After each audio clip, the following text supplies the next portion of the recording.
Okay, come me. Send the cash. Area masamba biemu. Me buy so me ne prophet odum janya me ena ebaye. Na ye him say krom ha no mo de nipa ne ho nsem do so bebre wa ha no mo eye Cecilia Mafo. According to prophet odum janya me no, Cecilia Mafo is being controlled by marine spirits. After so ade agana fo nyina ka se ti ano ana enye na se de munya mu no enye ne sa ade no hu ye ne de pepepe ba se de etu no hu mane kokoje mane ko control sa time no marine spirits no na control no after so nyina ba abaye ya ba ya unbreakable ane wono wankwa kwari ni kun back a wo benya problem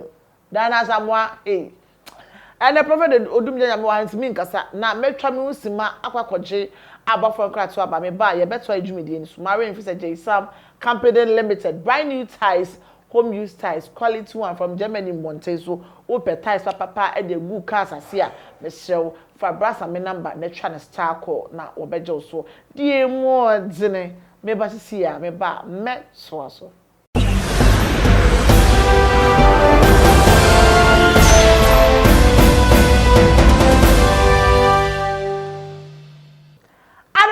me twa me ho pew akwaje abo afro nkrato aba na yen hwa de bi e wa ha no sesi a ayo ensem bebre e ekoso e wokuri mu sese de Cecilia sorry Dina Samoa ya papa say de wahu ne say maame no sabe wa masika edi nanim ye pa nti maame de problem de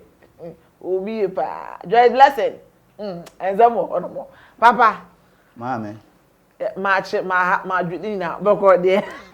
Yesu power me ho ye send na nso ho ye de Nyangopo ado me papa me ho ye pa okay favor na ye kese wo so amen I receive it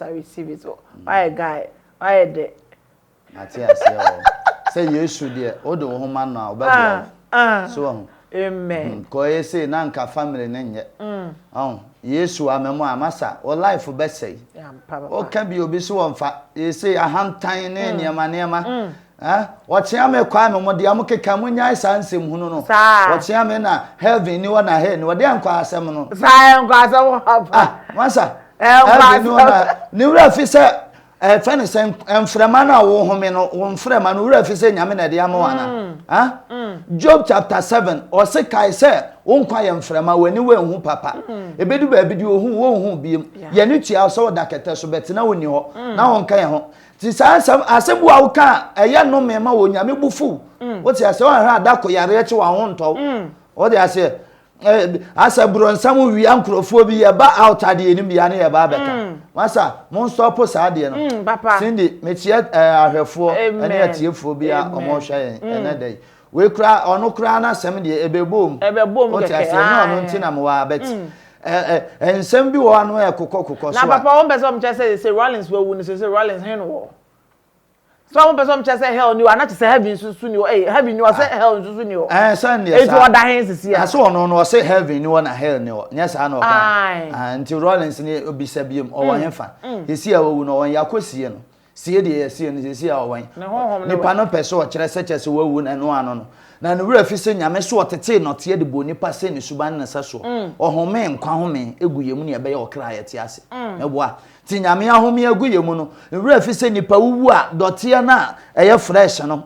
ye besie no te no na emom no okra na owo mu no de obepie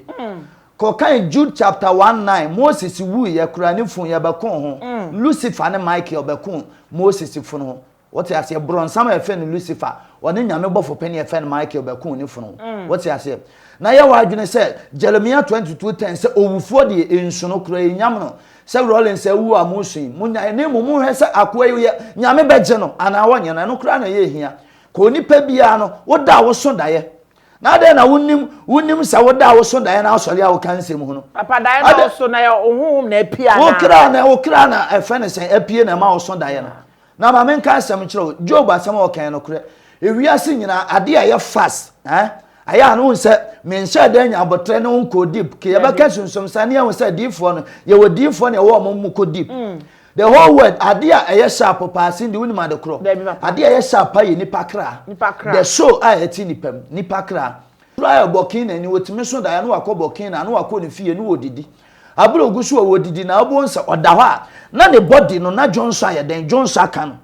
sa Johnson aka na atwanse na obonso wate nani obu wonu ma sa Johnson enya de enka no a wonu obi na da na nipa nde no ho ayeden apem no the moment nipa nde no ho bepem ne kra na obokina ba nipa nde no ho pem na wasa ne kra na yeden within a trickle of an eye ne kra na de sharp ebe wura body nim no otime sole no wayeden oba no ma no ho so yeden oya okra wote ase enti the moment nipa nde no ho beka na chese ne kra no ba bi obi a speed no aba besim enti ade e fa ni nipa kra edwane what I say enti na Job kan wasa na amosole a nipa no say bronsamo ya fa wiase made enim bia na ye dan ye ka masa munya sanse mu no keka no me ka kire mo play because Bible say ojeje nchie okwase na se na komam se nyame bia nya de eni ho enti what are you talking about obi aba out na obeka de ope because asofo ne adifo ne kristofo ne bi nso ama nyame som na yefoma e say ase nyame ni ho obi sole a okotan Bible a okose no obi sole a nyankopon a woni ho obi ye ka ne de Yesu na aba ene mobro hu aye adwuma ene first na nka nyame bufu a no wa pa asasim no wa ka mu nyina ye den agum wo a wo keka saa no wa ka wagum wo a keka saa sesi a obi yare a yetime de oxygen sin so aye otime tuaka wo mframa na ahono wura fi se wurade na ama ofri papa we dey want to be amani omonye easy asem wo heavy new esa na omonye sanse mu no keka a lot of niema e okui heavy ni wa so obewu mebua papa heaven ni wa be Hebrews 9:27 so say onipa wu owu achi atemu ho hono obi ya true deep for the ultimate be ka say Bible crack say we be a true deep for be anya Bible na wo ko to true deep for no na Bible na o say heaven and earth na no de wo to atwene o be so kire say you don't know what you are talking about unim de okaka na okay papa ye nhwa de according to papa okasa no wa mama ti say Sisiliamafo marine spirit and a control no papa kwan be na marine spirit fa e control Sisiliamafo that's it Sisiliamafo spirit in a control na marine spirit no nyame afra no direct nyame afra Sisiliamafo direct anyankopon na yi no so ode ne yeden ode ne tonton no e wona nyom tuo ne yade na emom otu anamu bi anamu no otu onim se be ye bone ama no onim sa anamu no be ye bone ama no mi hu sofo bi a ohunu so wo nanim o ye sofo pani a oba omaden kopemwa senka omwa ne se be ye obenyi wo honhom na babua no se wo san be ye den e beti asore ye den e kan ho papa enti no obeti asore na nko ye nyomtoni be se obe ye difo ba na enipa begu na asene ade no sa power no na fom sa enti opemwa betemwa no ope no sofo no ye na dwene se oboa no mananya efene sen nyame anum adom watimi anya nyame angels ani o ma ye adwuma be se kwan no ode ne fa so na anya honhom papa no oyin party ama no enti she is being controlled by marine spirit e yensuo tumi na ye de na control no Sisiliamafo na mum onim se ni nyina ye the spirit of God na ye de e use no control no e wo sa kwan no so se be ya efene sen nyame anum nyam bedadi what you asem na say papa na one e control a wankasa you don't see that on say no efene sen nyame honhom an wode to nwom a wode sha ase ne ade no what you say na we na be frem enti se si ano onim na saade we it takes a prophet ni obi oye sensitive ene obi a oye den owo insight ene obetimi everyday eno ntina e wonkofo bi wo mani da fom a what you say o mo cheki o mu se no ade we di ekose na sankofo nyam kofo bi keka age o mo manyi wo nyame mo nyame ai o mo sunsun na mo ho saade ntina asole fie obi timi sole awurade na eka sa me ma obo nse sofo na den ye den eden ye adwuma nti nyame honhom de ho ba sunsun we nso ye den ene ne ye adwuma wonim na ohia wogye papa wo kase mo se wo sofo bi ho na sofo no odwin se sofo no wokoje mwa na pascal ye sofo ben wagidi wo kroma na sofo ne ye sofo bi obo ankrofo ba me mpese enya no ntin nyame asoma me God appointed me here say Sisiliamafo ne hia ogye asofo no onu a wonim otiase ene efe ne sen directions anase kwan a ofa so se wo ye den oboa no otiase ade a watu saa na mo no onim se eno ama wanya honhom bi yete saa nti saa honhom na ye de air control to on hwe yie no ma nani mra no ho so ohia ogye solution awrade de ma me se men kan kire Sisiliamafo se mo wonya asoden wo mamoden so ode ne yafunu we beto Yesu ka sa de we ne ban na age akonchen ne mpaibo wonye 21 days fasting dry and when you 6 to 6 when you na dry no water ebo no nsia bi obetimi adidi bet mo onya na dwen so obedi aduane amu odo so obi wo fufu adi ne banku adi no what you say o ye Kristo ni ka fasting onim kwan ya faso ye fasting ye papa what you say koko bi otu bi ana just fenesen liquid food bi ana wa ye den no wadi wonya dry wo wi a on pesofo on pesofo bi man ni nanim na sofo ne mfa ne muram e wa sampa ibonum wo wi a sofo no nya den en deliver no on sere bone fa chemfa nwosere hu no so deliver no na nyame moa no on fa na sensem hunu na enkofo bekoso aka no ho nsemmone be so fa we ya awurade babua no papa wakwaye anema oyeye ento so titi gugu nyo obejai sa na me kire se nyame akoye te se efe ne sen light wo ho ne ama light off what you say nyankopon sunsum no de man by se see a spirit bi ayeden abe control and a spirit ne yeden e da no ho adi ye enti no se momodin nyina sam ne obonefo na ede ebedi asi your spirit bi wo de when we your beba se han bofo obetimi ayu so beka say the spirit of God but enye nyame sunsum what you say enye nyame sunsum titisiri amanfo enye nyame sunsum wo hwe no wonya sofo bi a mema ha meka say asomesi be hum I'm not here for money wo hwe no wonya obi obeboa na me sori a efe ne san forest na meda so yawe atimota forest na meda opa omra medi nanim de na wuram saa 21 days no wi a bebo mpaye saa de no be yeden awurade be yi na firim age no obeye genuine deliverance yes onye deliverance ankofo be kan ho nsem da bi na edi enti na wo so ye bibi na efe ne san de obeye bi ankofo ka ho asem ono won say eye nyame na e control be spirit be control na papa wo hwa wo tie ya obeje atum de me de nyame de asem na soma me se me mfemra out nyankopon wo de enti wo de asem ye den esoma what you say enti we na me kan no ono nso ne gidie ni ne sua hunu kakra nyame de ama no nyankopon ta ache no onye den no wonfa na enye den na moa no but asem awurade ka e kire me ene se asem a me be kan nye ni panyina na ne mbe ya adwen tie ni ye memo won se me ye prophet okay papa asem a me be kan enye ni panyina na ne mbe ya adwen but awurade se me mfemre no okay papa enye ni panyina na ebe ye den ebeje ma asem na di okay ebi baji atum ebi nso nya den enyi ntum tie betu aba se bebre beba out abeta akeme bebre beba out abedi matem bebre beba out abeka de omo ye den de omo pe na emomo no de omo wo no omo mra meka betide nyame de ama me na ma ye den maka no ofa ebebua no wan fan so ebebua no because we followers mebua into the followers no kran so eye den omo so beka se ugu na nyama se what you say but the American say nyame afend direct but wetu na mo bi mashunshum ye wian eye normal so for kra ma ho kwan a spirit be betimi aye den I take control over your life what you say tina asem no nasem eno papa ye dinosaur moa o se ene wa masika edi nanim ena wa kaka nsem dinosaur moa nsem papa timu kakra me nkwe yo de me hu ye ne se ode ne ho age amanyosem mu ena ode ne ho nso aye de abo mpanimfo bi a asem bi wo no mu a obi pese wo kakora na se ontumi nkan ye hu no se o enipa pe wasem nipa age wutum na waba out no waye de no waba be ka sansem no but eyenkofo bi na ye de epushi na esika eno wo man na di nanim the old of her fancy diner someone or ye jaya to te urade so wo man na nya den emra no ho so ya ye apobofo ojijiska nkofo no da bi nya so obobon nkofo apo na emom no wa mesika di nanim won se se wo de no ho obonkrofo bi a krofo de wo na ho abo om nti amesika na ye de efra nani e wo ne old fenesen ne old nyuma no wo ne se de no wote no wote ase ne brand no o se no but se wa let na no onyamfa nani hu sika control no kwan bi so ye won sem bi wo ba out be kan fenesen e yo obi kura na betimi ne na di nkoma na nipa bi na betimi aye den aka say asem we koka ne say wote ase nti na so wura se de ehu hia kura na wa betina eni bre gidigidi wonya no ho abotre wote ase anya sa obema wiase awia na sika ebe ye den ebedi na nim kan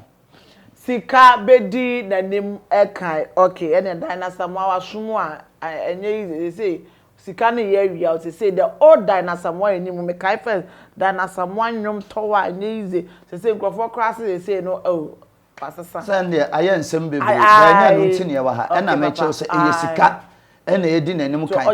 onya hweye na mo onya na adwene se efe ne sem me odifu odum gya nyamma betena America no efe ne se obefa Bible bi ato nanim woti ase amene Bible na to ye na sunsun na Awurade ama ye rems won fa de ye kan no oni so na beboa no woti asem amene wo kana se won fa de ye kan no onya den na oni so na be ye den na beboa no because ono no onse anyame de man no ye nyina nim say dynamic woti ase last year me kan asem the prophecies by say obi a ose nyame se na nyame kan adifo obenya sem adifo ho beba sem me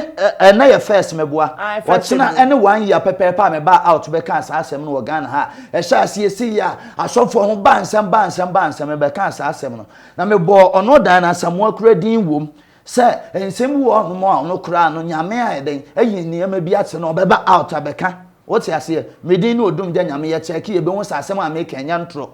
enti mentano beta asem Awurade aka no onfa wa emfa okay papa oka oyi unbreakable in the name of Jesus I serve it okay we see wan kofa ni kun na enya de beboa no papa send it menshira pa enyo na ato no kura na ama makai we kamero ebe fin sem ne bi ai fene san ye nuaba Joyce Blessing okay nyame na blessing no so ampa ne din ne honam se okay na mum anyomtofo ne bi di ne nam nuro so ono a ne nuanom anyomtofo ne bi ede ne nam enuro so ne nuro so na omode ne nam no saade na penetrate ya ama one ne ku anya problem because of omu work in fact na me aletina manate ase se ne backbone wagya no ho no so ye na adwene se ade a Cecilia Manfo ede be ye no no enye nyame ne direct no maka chen se she is being controlled by marine spirit yeah. Na marine spirit na chire no ye ko Bible mu kurampo a ne ye kan Acts chapter 19 verse 13 14 15 coming up what you say ye wo nipa bia no wo efenisen ne maako 7 no mo ya akonfo what you say na Paul de asenka echinchine nante ya ma oye nsenchine me nipa hyase edi Paul ho konkonsa ade na Paul asenka ne sakra akonfo ni bi ti akonfo ni bi benya Yesu mo gidie na omo ka se ye de gidie ebo Yesu din agusa ahohom bone so ana omo de gidie ebo Yesu din ye de agu omo so eho na sa efenisen akonfo ni abosonsomfo na omo hye nkoma omo ka sansem no omo ba omaden ye den ba ko eba omaden bie na na honhom no ka safa no na obisa na se yen yenim Paul Yesu nso yenim no na emom wo a wo ka sei wo ye hwan ti asem no nipa na odi gidi abo Yesu di obisa no so ono ye den oye hwan wo ti ase ato ansa na Bible say honhom no ye den eto se nipa na oye den obo Yesu di honhom to se no so that spirit na your friend is saying eye adwuma ho ne bi na control a friend is saying dan na Samoa e man koto share Cecilia so according to Acts chapter 19 verse 13 14 15 come what you say sa spirit na bi it is our spirit no Samoa dan na Samoa a friend is saying Cecilia Manfo e ka kire Joyce Blessing no won ti ase say enye nyame ena de no koye se adwuma no bet honhombone kura timi hye nkom nti asem ne de ye no kura wontu America nkoni kun ho ontu America nkoni kuro no yes enya sa me se omo de ne na maduro so opa omo date nto omo pene dada na sesi akoye te se na tamfo aben no ogina mana no wonhwe yi wontu America onsa Bible ka asem bi ewo Proverbs chapter 31 verse the number 14 coming no wose wo yire pa hwan ne benya wote ase ne bu odense ahenepa ne kunkura akoma da no so Joyce Blessing wukun na akoma ne kra ne sunsun ne bibia protect no oboa no kwan bebre so na wukun gu so hwehwaw tu America na dia maame ne beka no nyanyame na ede ne be yes adwuma no ba mpesa maati ase ase akonfo kura timi ho bibi enti tu America ko wukun ho na asam na ewom ne de ye no kore anya sa ye de wo nam ye de wo chine wonsira ne wo favor ne ba bia akoy na Awurade maame hu kura se ne pa bi oto English o tie to brofo nyomo pa na nipa no hu se Joyce Blessing the way o se to ne nyomo ne ade no no obi obetimi a challenge no na se nipa no kura nso wo wakitia no brutal to America na go back said ye be ya wa ho oden be do so na anya sa na wo ye empty na ye wa adwene se eye trade a oboa oma pewo a omo nya efe ne sen wa wiye eba awiye eba ne se nya de obetimi asore what you say because at first no na o backbone say see anu ni chitaphobia akwai te say o spiritual father no so wapo wa na o papa no yi wama enti mo animra ho so sa ho na ma bema no wa ye omfunsuo bi kura me se to America na ko ama wanya hantan sunsun bi me hu inko bema na jai oba but we oba na jai bema to America maame na ye fast mfa no say de enkofo bi pe trending me dey asem beto na me say enya trending issue efiri ho enkofo ba out be kan me manyu obi ano da what you say I'm not that type into to America na ko na mo to America na Dave Joy ebie ni nsem say na wajo awa to Dave Joy shade mo de wat minya beba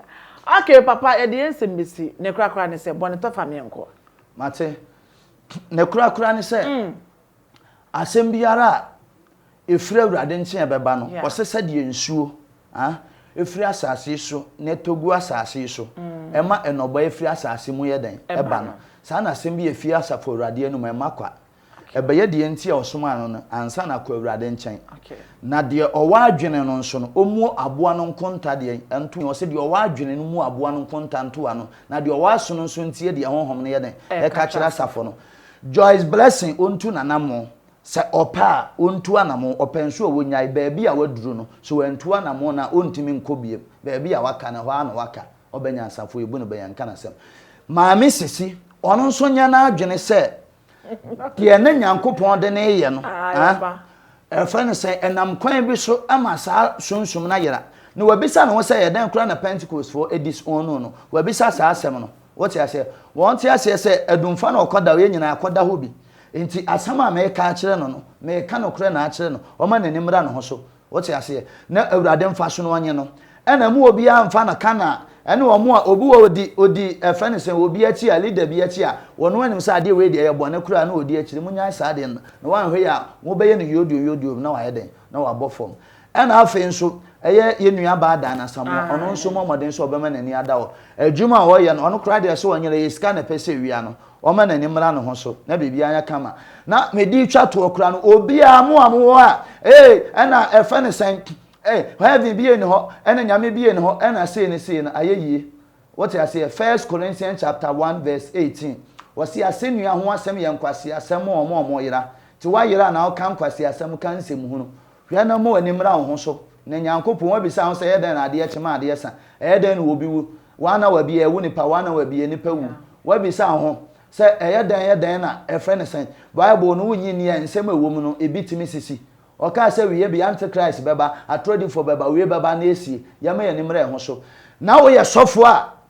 bo moden se wunyi scan kire odifo bo moden se wunyi scan nya den emfa nkohye nkom enkoye se eyese nipa boa yen eyenso so obi bo afode ma but ye hu se de ye den ye control bibia na ma edin na eye asofosem ene Christianity enumonyam asan aba mu biem na o ma ya ma wiase e de Christianity to form obi ye kan de ope papa fa number kan we na ye nko adarama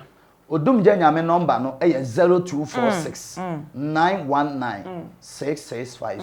0246 919 665 0246 919 665 WhatsApp on so abetimi WhatsApp me we your prophet odumja nyame WhatsApp and me can say direct call me say wo de what na ho no why won say we chinidifo wo de wo say wo me minje adifo abedi minje sister what your problem is ba na eba me show fa number no na friend no because wo yesunsum nyema so ka ho ya ka sunsum nyema wa wotu a wote sunsum nyema ase no nye easy bi wa ne dai sum krampo nye de bi obeso da na aponchi chesi no owo chesi de bi obeso le okita ade ane aje fini se nyina wotu ho no mo ena na adifo aba me pa cho mesro eni di mo emwa bi a ohia bi abomode na fa prophet number na friend na obeje so mano kikame sini cash eye midin mesho se metia tobe na eye diaper hub GH evergreen beauty and spa cheerful giver unisex salon ena J Sam company limited one more enom soma say mano kikame adofo makwamo